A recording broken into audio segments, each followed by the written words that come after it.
क्षेत्र पंचायत की बैठक में क्षेत्र पंचायत अध्यक्ष आदरणीय प्रमुख जी, मुख्य अतिथि आदरणीय विधायक जी, हमारे समस्त आदरणीय जिला पंचायत सदस्यगण, हमारे समस्त ग्राम प्रधानगण, हमारे समस्त क्षेत्र पंचायत सदस्यगण, हमारे क्षेत्र के अन्य सम्मानित सभी नागरिक, हमारे मीडिया बंधु के लोग, आज क्षेत्र पंचायत की बैठक में विकासखंड के इस आयोजन स्थल पर आप सभी का स्वागत एवं अभिनंदन है। क्षेत्र पंचायत की बैठक में तमाम हमारे ग्राम प्रधान लोगों की, हमारे क्षेत्र पंचायत सदस्य लोगों की, हमारे जिला पंचायत सदस्य लोगों की तमाम समस्याएं रखी गई। मैं ये आश्वासन देता हूं कि जो भी समस्याएं हैं उनका समाधान पूर्ण रूप से किया जाएगा। रही क्षेत्र पंचायत में विकास की बात, तो पिछले वर्ष में मनरेगा से टोटल परिवार जो हमारे विकासखंड कुंभी गोला में हैं, लगभग 40,000 परिवार ऐसे हैं जो मनरेगा में पंजीकृत हैं और लगभग 4 लाख परिवार को हम मनरेगा से रोजगार दे रहे हैं। मनरेगा में उनकी मजदूरी को लेकर भी अभी समस्या उठाई गई थी, जिसकी बताई गई कि मंजूरी उनकी 204 रुपए है, क्योंकि वो एसओआर जो होता है, जो मजदूरी का एसओआर होता है, वो भारत सरकार की टीम तय करती है, भारत सरकार द्वारा तय किया जाता है और वहीं से निर्धारित होता है कि मनरेगा की मजदूरी, आप लोग भी जान रहे होंगे, पिछली प्रधानी के समय में ये 175-76 रुपए थी, उसको बढ़ा के 204 रुपए उन्होंने किया है। पुनः मांग भेजी जाती है स्टेट से और भारत सरकार उसको संशोधित करती है, तो भारत सरकार निर्धारित करती है कि वहां की मजदूरी कितनी रहेगी। मजदूरी कम है, मार्केट रेट से कम है, ये तो सही बात है, लेकिन चूंकि मनरेगा में मजदूरी का उद्देश्य ये होता है कि ग्राम पंचायत के लोग कहीं बाहर न जाए मजदूरी करने, अपनी ग्राम पंचायत में ही उन्हें काम मिल जाए, यह मेन उद्देश्य होता है, मुख्य उद्देश्य होता है। इसीलिए चूंकि इस समय मनरेगा के मजदूर भी नहीं मिल रहे हैं, हमारे ग्राम प्रधान जी बता रहे थे कि मनरेगा में मजदूर नहीं मिल रहे हैं, क्योंकि मैं भी देखा हूं, आप भी जानते हैं, आप इसी क्षेत्र से बचपन से जुड़े हैं सभी लोग, क्योंकि गन्ना विकास का क्षेत्र है और गन्ना का सीजन शुरू हो गया है, तो वर्तमान समय में यह समस्याएं आती हैं, लेकिन सरकार की भी योजना है, उसको भी हमें चलाना है और उनको जिनको खाते में पैसा जाता है चूंकि मनरेगा का, वो मजदूर रेगुलर काम करते हैं और लगभग 300-400 ऐसे परिवार हैं जिनको मैं 100 दिन का रोजगार हम लोग विकासखंड से दे चुके हैं, 100 डेज का, जो कि सरकार का मानक होता है 100 दिन का रोजगार एक परिवार को देने का। रही उनके भुगतान की बात, तो कोरोना काल में जो भी हमारे प्रवासी मजदूर हमारे क्षेत्र में बंबई, दिल्ली, हरिद्वार, नैनीताल, अन्य जगहों से, जो शिमला से, अन्य जगहों से आ रहे थे, जिनको कि हम लोग 10 दिन 15 दिन क्वारंटीन करा रहे थे, जिसमें हमारे सभी प्रधानगण, हमारे समस्त क्षेत्र पंचायत सदस्यगण द्वारा हमें इतना सहयोग मिला, जो उसका मैं पूरी बहुत प्रशंसा करता हूं। वो उनको कोरोना काल में चूंकि लगातार मनरेगा के काम में हमें डिमांड भी प्रेषित हो रही थी, उस दौरान भारत सरकार ने जो बजट निर्धारित किया था उत्तर प्रदेश का, उसमें लगभग प्रत्येक जिले का बजट आवंटन होता है और हर ब्लॉक का बजट आवंटन होता है और लगभग हर ग्राम पंचायत का बजट आवंटन होता है। आपको भी यह जानकारी है, समस्त हमारे जो ग्राम प्रधानगण हैं वो अपना लेबर बजट बनाते हैं। वह लेबर बजट एक्सीड हो गया था, उत्तर प्रदेश सरकार को जितनी धनराशि प्राप्त हुई थी वह धनराशि लगभग कई जिलों में समाप्त होने की स्थिति थी, क्योंकि वो सेंट्रल अकाउंट होता है। तो पुनः भारत सरकार द्वारा पैसा प्रेषित किया गया था मनरेगा में। पिछले 1.5 से 2 महीने थोड़ा सा समस्या थी, ये आप भी जान रहे हैं, हम भी जान रहे हैं, जिले के लोग भी जान रहे थे और प्रदेश के लोग भी जान रहे थे, हमारे जो प्रदेश के अधिकारी हैं वो भी जान रहे थे, डिमांड प्रेषित की गई थी, इसलिए 1.5 महीने पैसे आने में समस्या हुई थी मनरेगा की, पैसा नहीं आ रहा था। अब पिछले 10 दिन से, दीपावली के 2 दिन पहले से जो भी पिछला भुगतान था वो 100% मनरेगा के लेबर का हो चुका है। प्रत्येक दिवस जो भी मास्टर रोल आपके ग्राम पंचायत में कार्य के निकलते हैं, तत्काल उन्हें फीड करा के उसका भुगतान करा दिया जाता है, क्योंकि हमें भी मालूम है कि वह लेबर है, वो 10 दिन का 15 दिन का उधारी उसकी मजदूरी अगर हो जाएगी तो वो उसके जीवन की समस्या के लिए के रूप में सामने आएगी। तो अब ऐसा नहीं है, भुगतान समय से हो रहा है और भुगतान में किसी तरह की कोई समस्या नहीं है। आवास योजना में 2016-17 में से लेके और 2021-22 तक लगभग 7,500 आवास, 7,273 प्रधानमंत्री आवास योजना के लाभार्थियों को आवास दिया गया, जिसमें कि 100-150 के आसपास के आवास अभी हमारे अधूरे हैं। बाकी सभी आवास पूर्ण कर लिए गए हैं। जो ग्राम पंचायतों में आवास जा रहे हैं वो कुछ जगह समस्या आ रही है कि ठीक है, उनकी पहली किस्त गई, पहली किस्त उन्होंने सही ढंग से यूज नहीं किया, खर्च कर लिया। अब वो कहते हैं कि साहब हम 10 दिन में बनाएंगे, 20 दिन में बनाएंगे, 15 दिन में। चूंकि लाभार्थी परक योजना है और हम जनता के साथ, ग्राम पंचायत के निचले पायदान पर रहने वाले लोगों को हम ले रहे हैं, तो हम उनके साथ बहुत जोर जबरदस्ती नहीं कर सकते, FIR नहीं करा सकते। बस उनको प्रोत्साहित कर सकते हैं कि आपका ही आवास है, आप ही बनाइए, मजबूती से बनाइए, गुणवत्तापूर्ण बनाइए। वो भी विकास खंड कुंभीगोला की प्रगति के बारे में बता दूं, आवास योजना में आज भी जिले में प्रथम स्थान पर हमारे विकास खंड कुंभीगोला में आवास योजना की प्रगति 2021-22 की है, 70% की। और अगर मैं पूरे प्रदेश का निकाल दूं तो हो सकता है कि पूरे प्रदेश में लगभग नंबर 1 की स्थिति हो, ऐसे जिलों को, ऐसे ब्लॉकों को छोड़ के जहां 1 या 2 आवास गए हैं। टोटल हमारे इस वित्तीय वर्ष में 1064 आवास गए हैं, लगभग 750 आवास मेरे पूर्ण हो चुके हैं। तो निसंदेह हमारे समस्त ग्राम प्रधानगण द्वारा भी भरपूर प्रयास इसमें किया गया, कंधे से कंधा मिलाकर अपने ग्राम पंचायत के विकास के लिए कार्य किया गया। हमारे सभी सेक्रेटरी साहबान दिन रात मेहनत करके, लाभार्थी परेशान होकर कह देता है कि भैया अपना आवास ले जाओ, अब हमारे पास मत आओ कहने के लिए, लेकिन तब भी ये लोग रिक्वेस्ट करके, उनको प्रोत्साहित करके उसके निर्माण कार्य में लगे हैं। कुल NRLM का समूह, NRLM में जो हमारी महिला बहनों का समूह बनता है, कुल NRLM का समूह 243 समूह हमारे गठित हुए हैं। चूंकि NRLM योजना में तब हमें फायदा समझ में आता है जब वो ब्लॉक इंटेंसिव हो जाता है, और इंटेंसिव होने के 2 साल बाद उसका हमें फायदा दिखता है। क्योंकि पिछले वित्तीय वर्ष में NRLM समूह में विकासखंड गोला को इंटेंसिव ब्लॉक के रूप में बनाया गया। इंटेंसिव होने के बाद हमें टारगेट भी ज्यादा मिले समूह के, RF के लिए भी ज्यादा समूह मिला, CIF का भी ज्यादा मिला। अब हमारे CRP दीदी जो हैं वो, और हमारी महिला समूह की जो बहनें हैं वो धीरे धीरे अग्रसर हो रही हैं समूह में कार्य करने को।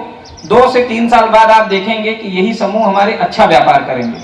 आज पलिया में, निघासन में बहुत से ऐसे विलेज ऑर्गेनाइजेशन है, ग्राम संगठन है, जिसके अपने खाते में 50-50 लाख रुपए हैं, वो व्यापार कर रहे हैं।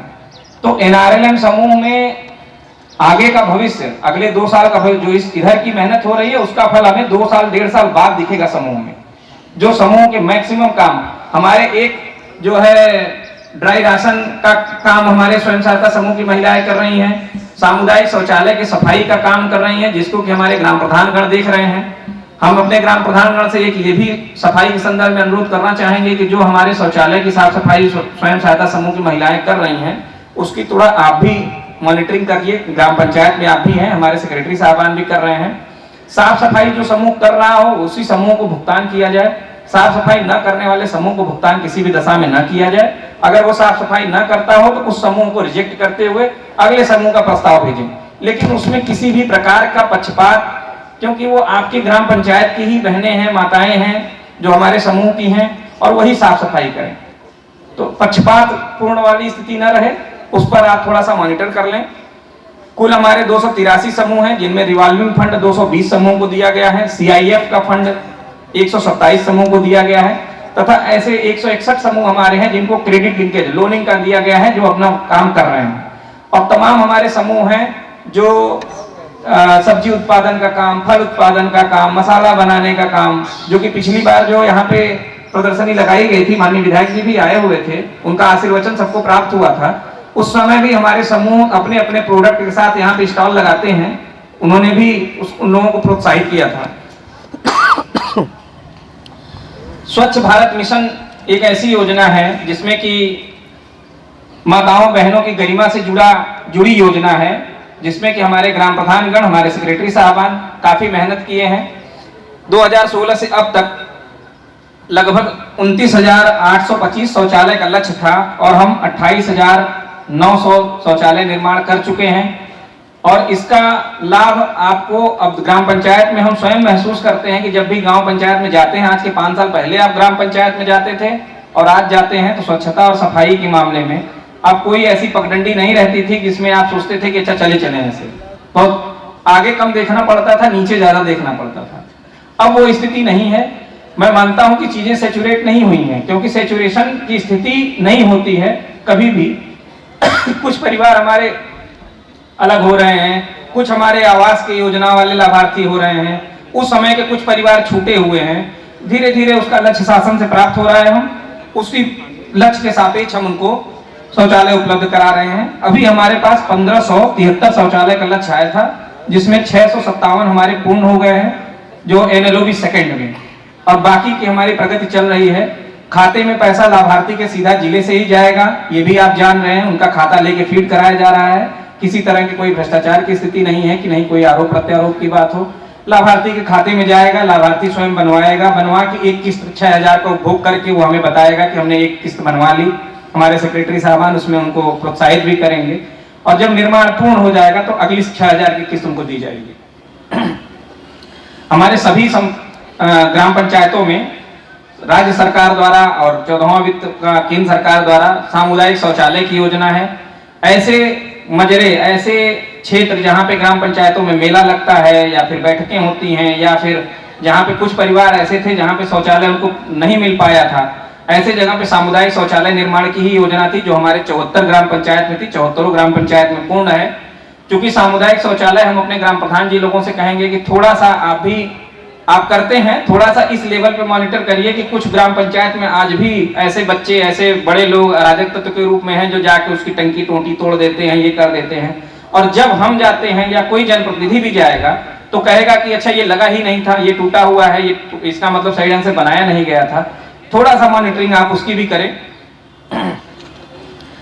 कुल इस बार 17 पंचायत भवन हमारे आए हैं, लगभग निर्माण कार्य पूरा हो चुका है। कुछ पे हमारे लिंटर पड़ रहे हैं, कुछ पे पड़ने वाले हैं, क्योंकि उसको मनरेगा से कन्वर्जेंस किया जा रहा है। मनरेगा योजना का जो पैसा था वो आ नहीं पाया था, उसकी वजह से थोड़ा डिले हुआ है, लेकिन वो भी हम अपने लक्ष्य के सापेक्ष पूरा कर लेंगे।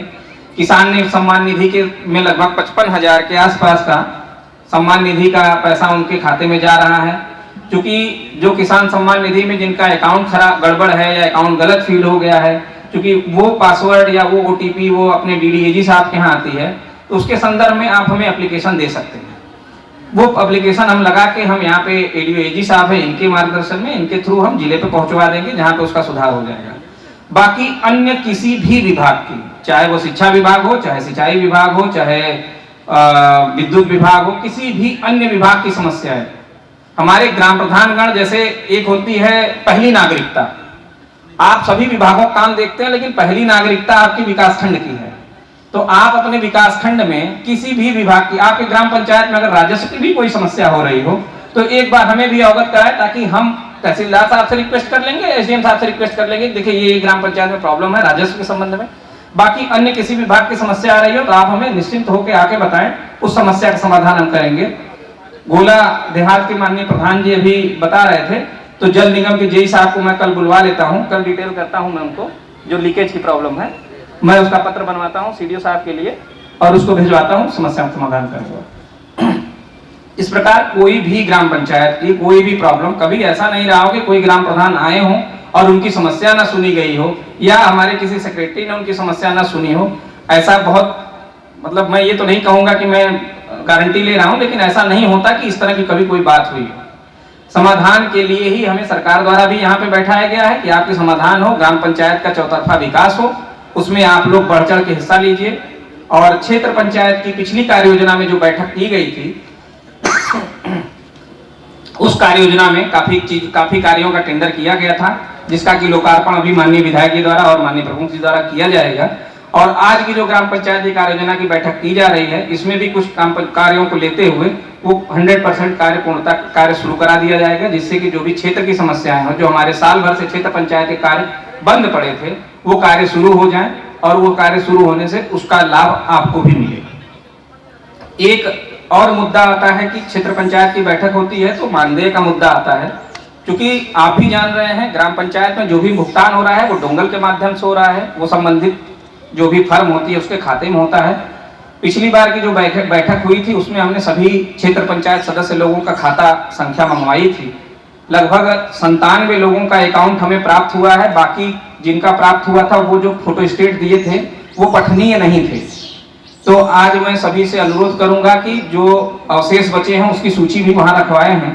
आप सभी लोग, जो ग्राम प्रधानगण हमारे उपस्थित हैं, वो सभी लोग अपना अकाउंट नंबर पर्सनल, जो सदस्य हैं, जो ग्राम प्रधान हैं, प्रतिनिधि का नहीं, जो वास्तव में ग्राम प्रधान है, उनका पासबुक का फोटोस्टेट एक उपलब्ध करा देंगे, ताकि मैं उसका अगले 2 से 3 दिन में दोनों बैठकों का 1000 रुपये जो मानदेय होता है उनके खाते में प्रेषित करा सकूं। यही रिक्वेस्ट मेरी जिला पंचायत सदस्य महोदयगण लोगों से है कि आप लोग भी अपना थोड़ा सा पासबुक दिलवा दीजिए। ये मुद्दा होता है कि सरकार का वो भी है कि इसको हम दिलवा दें ताकि आपके खाते में हम इसे प्रेषित कर सकें। इसी के साथ मैं अपनी वाणी को विराम देता हूँ। जय हिंद, जय भारत।